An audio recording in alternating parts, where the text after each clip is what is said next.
Hey YouTube, what's poppin'? It's your girl. Happy Tuesday. Happy 222Tuesday. Guys, it is 222Tuesday and the date is 1-11. So it's all good vibes today. It's a day for a good conversation, and it's a good day for talking about something I've really been meaning to open up about and really get to talking about. So that being said, before we get into the video, make sure y'all like, comment, subscribe to the bell to get a notification when I post. All of that. Thank y'all for showing love. If you're new, welcome. If you're not new, thank y'all for coming back, and thank y'all for always showing love. I cannot appreciate y'all enough. Before I get into today's video and what I want to talk about, I really want y'all to go watch my motivational money video. It is Tuesday. So like, if you haven't watched the motivational money video for this week about adversity, I need y'all to go and do that. Like, I need y'all to go and do that, and I'm not even playing for real. Because a lot of the things that I'm about to talk about today really kind of correlate back to that video. So go watch that video. Dang. Okay, so I talked in the video yesterday just about adversity, facing adversity, and having the capability to take on adversity at hand, things like that. And I talked a little bit about just why I got kind of back on YouTube. It kind of slipped into the conversation, and then I really was thinking about it, and I actually got to have a conversation today with a close friend of mine, and we were talking, and it had totally blown over me that almost exactly 2 years prior, he was in a bad accident as well. And we got to talking, and it was so refreshing for me to have somebody understand that type of adversity that I faced in my life, because I have a lot of people that around me that have been in similar situations as me, same situations as me. And to have that support or somebody that can relate to you when it comes to facing certain adversities in your life is so important, because it's hard to explain things when people just don't understand where you're coming from. I used to not explain certain things when I was younger, because I was like, well, you don't get it. So now that I understand that, it's really good to find a person or a group of people that understand a certain adversity or adversities that you face in your life.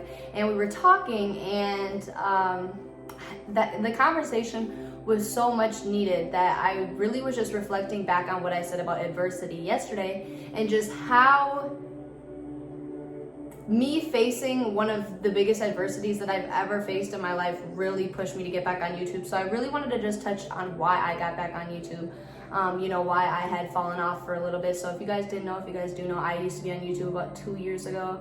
I started doing pranks. I started, just kind of doing whatever, literally just whatever. I was just posting on YouTube. I don't know, it was really inconsistent.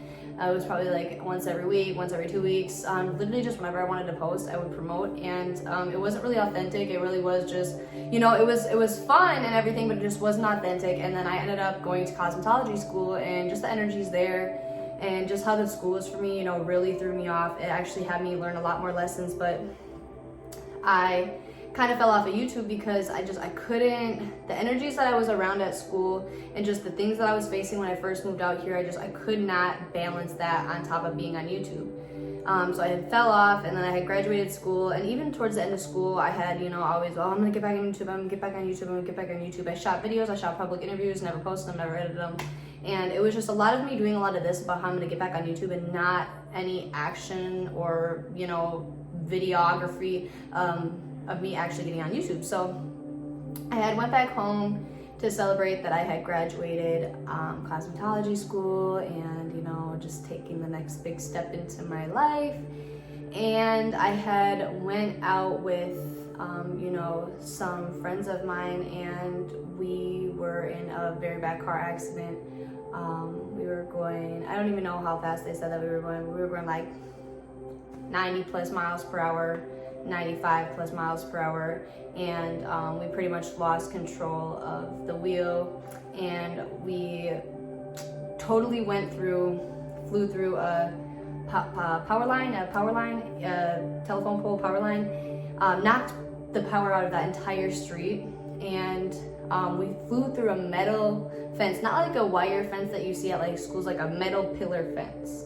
And we went through one of those, the car rolled like 360s, and we ended up in the woods. and I remember, like, I don't really remember too much, but I know that I was like knocked out. Like, I know that was for a fact, because like I don't even know how to get into it. I know I was just knocked out, and I remember being in so much pain. Literally, when I woke up, like, I could not feel my legs. Like, I really could not feel my legs. I remember just like from literally my hips down were just like, there was no feeling. Like, there was no feeling, but I was just literally utterly in pain, just like everywhere. And I had the Eric Thomas quote in my head where it was like, when you want to be successful as bad as you want to breathe, then you'll be successful. And like, at that moment, I never wanted to be alive so much. I never wanted to be okay so much in my life. I had faced, you know, being suicidal as a kid, as a teenager. I had faced, you know, drug abuse as a teenager. I was, you know, I never had great relationships with my parents. I never had great relationships with people, friendships. I had faced so much shit when I was younger, and, you know, just not wanting to be alive. But in that moment, I never wanted to be alive so much in my life. Like, I never wanted to be okay. Like, I never felt so vulnerable in my life. And there's so much, you know, more that had happened, but they, you know, had pretty much said that if the car would have went 6 inches, not 6 feet, 6 inches further, that we would have all been dead instantly, because there was live wire. Obviously, we went through a telephone pole, and there was live wire. I pretty much pulled myself out of the car, and I was like bleeding everywhere. Like, I didn't even know it. It really all happened so fast. But when I got in the ambulance, guys, I know I have tattoos, but I'm afraid of needles. Like, I was like, please don't tell me you're gonna have to put an IV in me, right? Like, I'm crying, you know what I'm saying? Like, I'm really crying, because I'm like, I can't do IVs. I'm gonna pass out. Like, I don't want to do this, you know. And I'm this whole time, I'm not opening my eyes. I could feel blood dripping down my face. I could feel blood dripping down my body. I knew I was in a tough situation. And I remember telling myself that I was going to count to 3, and I was going to open my eyes and just take a mental picture of whatever I've seen, because I wanted to, you know, in my head, I just really needed that mental picture. And I counted to 3, and I opened my eyes, and there's a clock above the doors, and it was 11, or it was 111, so it was 1:11 in the morning. And I literally was like, okay, I'm good. 111 is the meaning for a spiritual awakening. So I was like, oh, let me just experience this. So I, you know, I had headed back into like my sleep. I was in a lot of pain, so I was like, I'm just literally gonna just pass back out. And I remember they did a lot of tests on me and stuff, you know, x-rays and all that stuff. My parents weren't able to see me for like hours. They said they were waiting in the waiting room. You know, to me, I didn't really remember too much. I do remember, like, they said they were giving me something, and then my hoo-ha got super hot. Like I'm not kidding y'all. Like, somebody took a lighter to my hoo-ha, and then like it got my fingers really hot, and I was like, what is going on? Like, but they were like, and I literally said that out loud. I was like, my hot. And then they were like, okay, it's gonna feel like that for a little bit, but like, you're good. You know, push comes to shove. They pretty much said it was just miraculous that we made it all out alive. It was miraculous I didn't have broken bones. I did have to get a lot of stitches on my booty. Yeah. But you know, like, after that, I really, like I said to everyone, you know, I was like, I will never be the same. I will really just never be the same. Just everything I had endured that night, how I felt, you know, I felt vulnerable. I could go into this story and really go into detail, but it's just like the moral of what I'm trying to explain is just like, I never, ever felt so vulnerable. I remember, you know, having at 21 years old, you know, having to ask my grandma if she could wipe my ass. Yeah. Like, I really had to, you know, like, I was in so much pain that I would literally have to get help up to the bathroom, you know, get help sitting down. They would leave the bathroom. I did what I needed to do, and then I had to call them back in, and so I could, at 21 years old, get my ass wiped, because I literally was just in so much pain. I had bruises all down the side of my body. This side had stitches. I remember waking up and just crying in the middle of the night because I couldn't even turn. I couldn't even do anything to get comfortable. I was just so uncomfortable. I was so uncomfortable. I was in so much pain. I was just, you know, it replayed in my head. It replayed in my head. It replayed in my head that whole night. And I never faced an adversity that just really completely changed my whole outlook at life. You know, I really thought, like, what if I were to really go out like that? Like, nobody gets second chances like that. Like, you really don't get second chances like that. When you see the car that I was in, you don't get second chances like that. When you realize the fact that there was really nothing that saved me that night besides like my own will to live, like there's no looking at life the same. I remember, you know, every time I got up after that accident, like I really thought of that Eric Thomas quote, when you want to be successful as bad as you want to be, then you will be successful. And I you know, healed back home in Wisconsin. About 3 weeks later, I flew back down to Arizona, and I was back all alone again by myself. And I had just like remembered like what really made me happy, like what made me happy. And it was always YouTube. I loved posting YouTube videos, and I was like, and that's when I was like, okay, like I'm gonna stop talking about how I'm gonna get back on YouTube, and I'm gonna just get back on YouTube and just start posting motivational Mondays and just try to do motivational speeches. And if you go look at the first video, if you can find it, it's so far down there, guys. I've literally posted on YouTube every day for like over 10 weeks now. So I'm like, it's so far down there, so many videos. But I you know, I didn't really like expect to like be on here every day, but it's just like, what I'm trying to say is I was talking to my friend, and we were just talking about how you don't get second chances like that. And he had read me this quote, and it's so crazy because he's like, you know, after the accident, like I started writing all my thoughts down, and I'm like showing him my journal, and I'm like, I started like literally writing all my thoughts down too. Like, you know, it was so beautiful to be able to relate to somebody on that type of level, because it has been so hard for me to comprehend. You know, I don't open up about it too much. I don't talk about it too much. Everyone's like, oh, it's like a car accident, but like that shit, like, you know, that shit really fucked with me. Like, I'm not even gonna like sit here and try to filter my mouth. Like, that shit fucked with me for real. You know, that shit fucked with me mentally. That shit fucked with me physically. That shit fucked with my friendships. That shit fucked with my relationships. You know, that shit fucked with me. And he said this quote, and I'm gonna quote him on it. I got his permission. He said, "Only when you have been submerged by the depths of darkness can you truly understand how bright the light is." And that is by Ozzy. If you know Ozzy, man, give him a whole like round of applause. Like, this is like the man that I, way back when I was on my hothead stuff, we had just clicked like that, friendship wise. Like, I called him like a brother to me, because it was like we was like the same. We was always popping off. You know, we was just that hothead. Like, we were just hotheads, you know.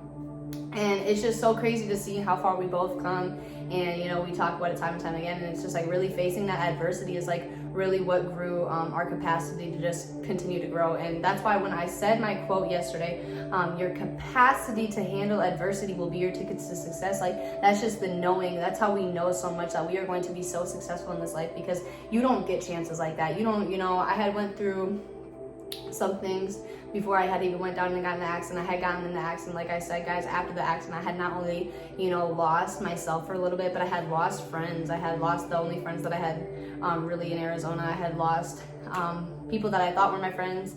And then I had to watch people that I really loved lose someone that they loved and that I loved as well. And it was just, you know, facing tons of adversities all at once, all within a matter of a month, that really just, you know, opened my eyes to just, you know, if I can handle what I've handled, if I can handle all these different types of adversities, I can, you know, I can get more self-disciplined, I can get more self-aware, I can be more passionate, I can be more coachable.